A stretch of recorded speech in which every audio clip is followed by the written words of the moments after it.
بسم اللہ الرحمن الرحیم۔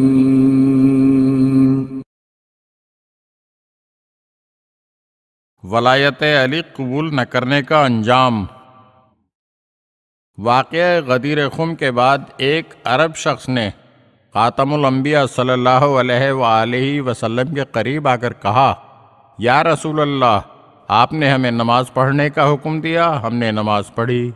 آپ نے روزہ رکھنے کے لیے کہا، ہم نے روزہ رکھا۔ آپ نے زکوٰۃ کے لیے فرمایا تو ہم نے زکوٰۃ ادا کی۔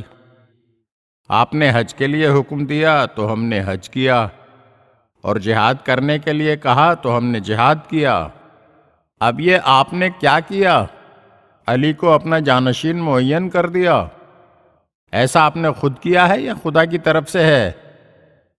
روایت کا خلاصہ یہ ہے کہ معاذ اللہ حضرت نے ولایت علی کا یہ اعلان گویا اپنی ذاتی خواہش کے زیر اثر کیا ہو۔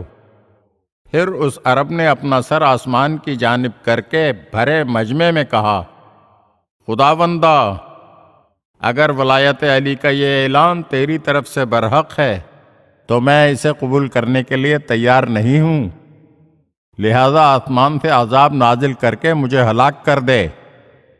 اس شخص کا یہ کہنا تھا کہ فوراً ہی آسمان سے ایک کنکری آئی اور اس کے سر کو پھاڑتی ہوئی اسے جہنم تک پہنچا گئی۔